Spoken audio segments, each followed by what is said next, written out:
Ladies and gentlemen, welcome back to a brand new video over on the channel by the name of LeaIsChill. Today we are here returning to Tokyo Ghoul Break the Chains. It's time for a couple of summons. I don't know if I'll be going super hard for this Eto, but she seems to be really cool. She's basically like an omni-buffer. The blue category currently has one in the Nico. The red category currently has one in Itori, so we kind of needed one for green right now as like an omni-buffer for the team, and I think that Eto being that role is quite cool. Honestly, she's looking like she's going to be really impressive.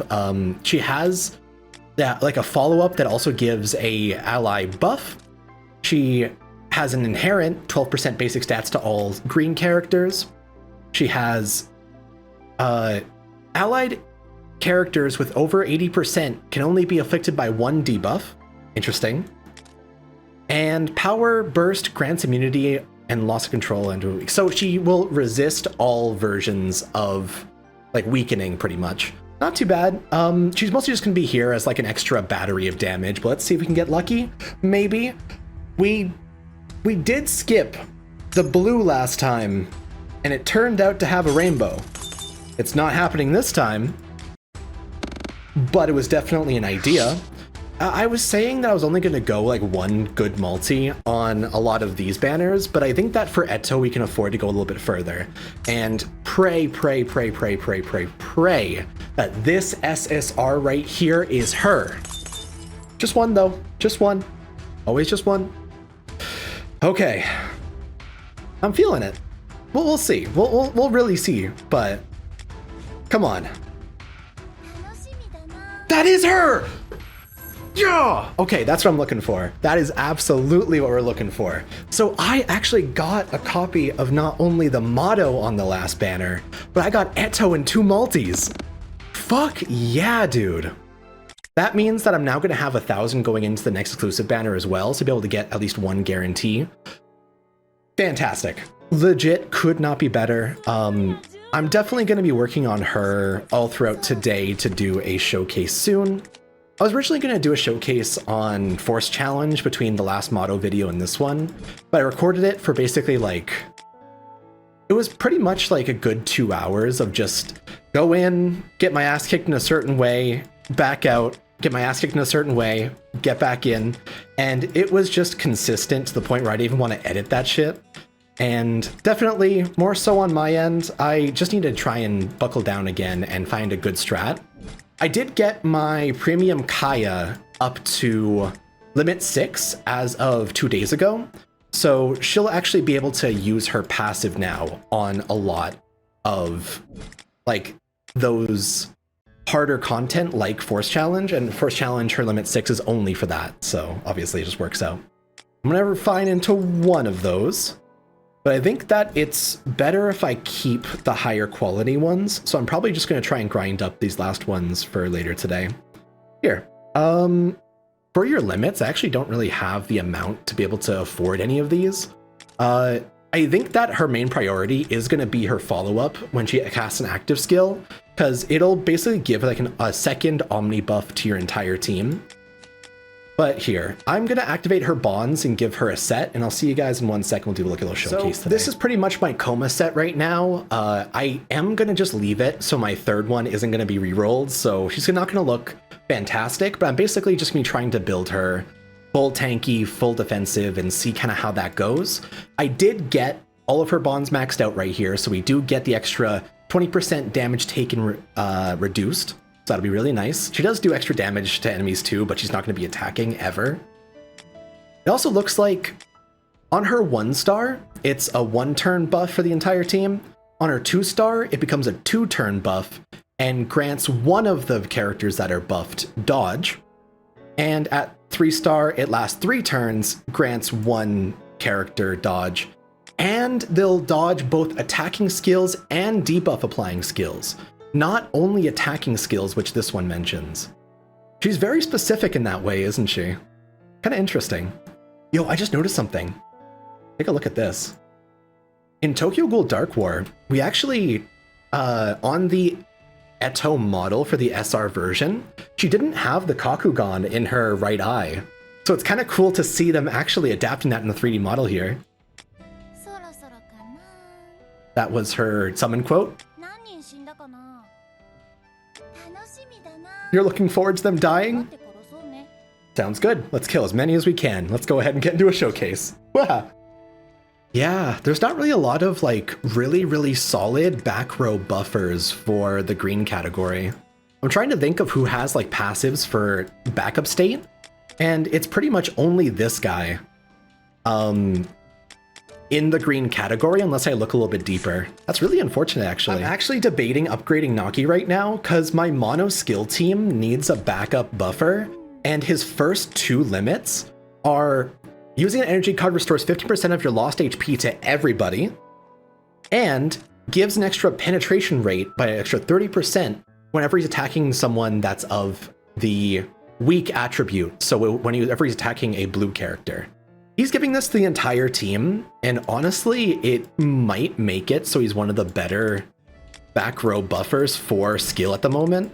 So I'm going to go ahead and upgrade him a little bit just to have our power increased. Okay, so we're going to go ahead and give this a shot and see kind of how it goes. This is the endless trial for skill. So basically, I'm going to be trying to run this kind of basic team, and we're going to try and see how well we can do with it. We do have Kuroiwa currently maxed out 6-star. He has Ultra Provoke. And so a lot of this team, what it's focusing on is the extra buff from Yoshimura's 2-star card being put onto the entire team alongside Eto's buff to be able to make it so Kuroiwa's not only basic attacks, but follow-ups are all doing more damage because he has both Flaming Blood and basic stat buffs. So we're going to try it out. Kind of see how it all works. I do think that like the heavily tanky style of build is really what you want to go for when it comes to these characters. It seems like the green category has been made so far to be like a self-sustaining, HP-focused kind of hyper tanky build. And getting Eto to be able to buff raw stats in that category, I think is even better. Unfortunately, when we do fight this one, our main problem is, I don't know why it's broken, but our main problem is always going to be Kori-Ui. It looks like he doesn't have... There's a thing that Motto has, the Motto bosses, where they do extra damage if they have less HP, but it looks like he actually doesn't have it. So what I might do here is go all in on Shinohara. So we'll buff with Eto, pop the Shinohara, and then we're just going to do an AoE with Juzo. Double mono buff. Nice. So yeah, only breaking through that little bit.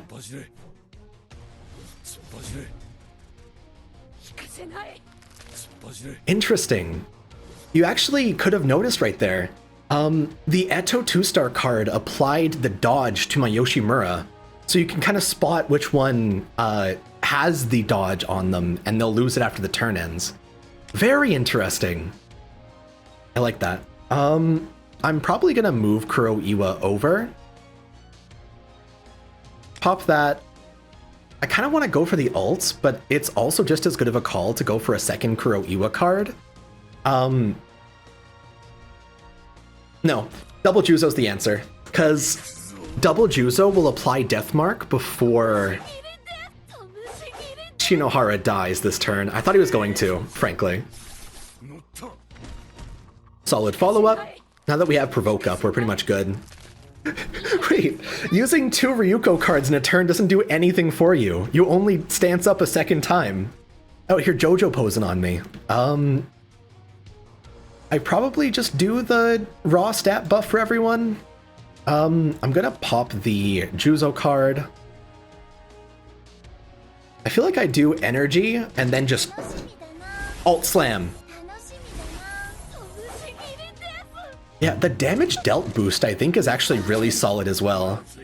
I think that's what's really putting me over the edge on a lot of these bosses. From what I'm seeing here, our best bet is likely to go for the Eto card immediately. We'll go for the 2-star Provoke, and then I'm just going to pop the Juzo. Juzo either will apply the debuff on them where they take 12% max HP damage when they attack you, or he'll make it so if they die while they have the mark still, then he follows up automatically. So there's two versions you can kind of use of his kit, which is also why he's really diverse in that way. Honestly, not a great hand right now. I really want to be able to ult. So I think I'm actually going to move this over. I'm going to Kuro Iwa and then I'm going to ult. Because that makes it nice and safe to just slam it on down and let him take all the damage.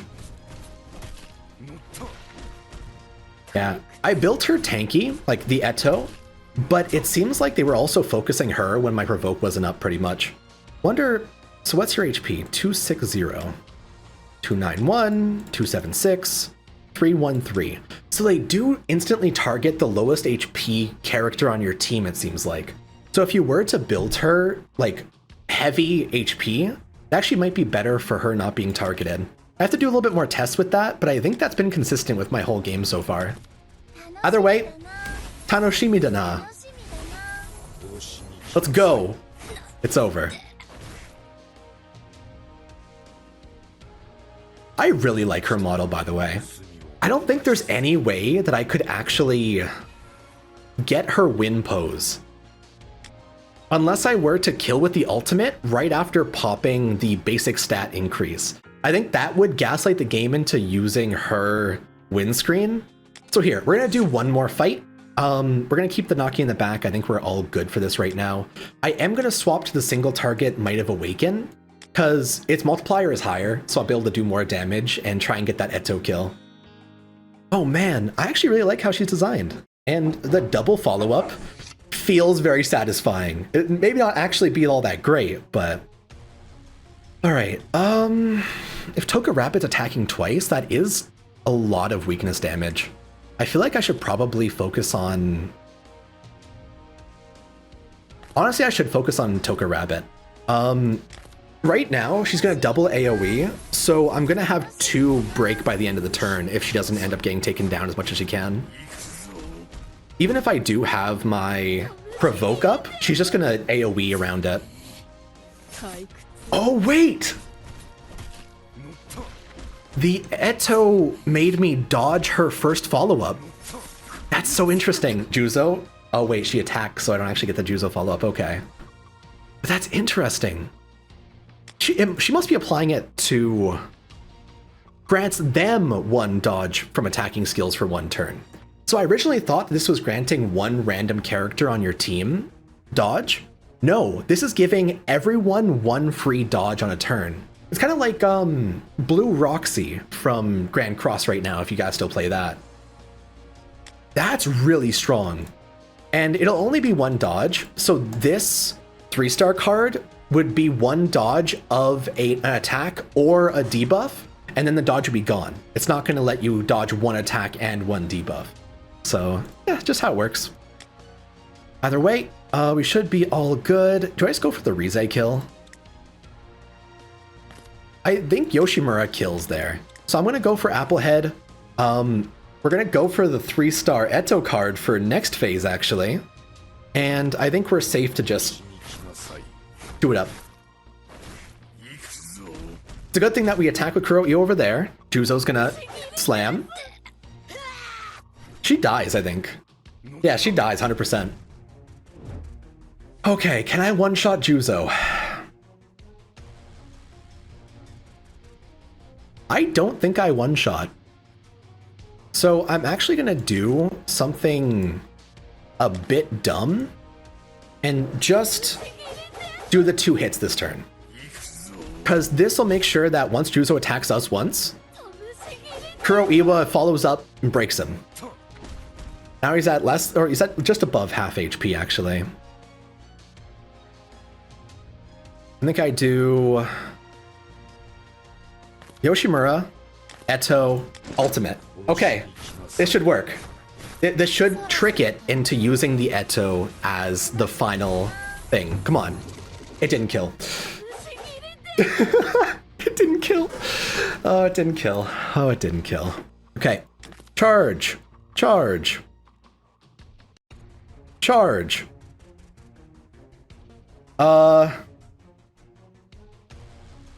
I'm gonna pop another energy card so I get more heals.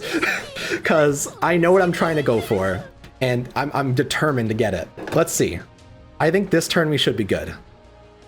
I don't think I can even pop the Yoshimura Owl card anymore. So I just gotta pop Eto, use the ultimate, and listen, if it fails, it's all on you, Juzo. But I want this to kill. Nice. No! No! No! So interesting. So I think what happened right there is it pulled from the last person that damaged the Juzo, not the person who last used a skill alongside the ultimate. So that is just my misunderstanding. Because his attack is not higher than Juzo's. 1-3 versus, what's my Juzo at? 1-8, yeah. So 18k is obviously higher. It was using Juzo's attack stat to be the multiplier on the ultimate. It's just that Eto probably doesn't have a win animation in that case. That sucks. If you guys can manage to break the game in some kind of way to get her win animation, please do let me know over on Twitter. I'm very, very curious. But I'm probably gonna be done for today. I'll be back when exclusive character drops and hopefully have some Force Challenge gameplay up as well. Thanks for watching, take it easy, and bye for now.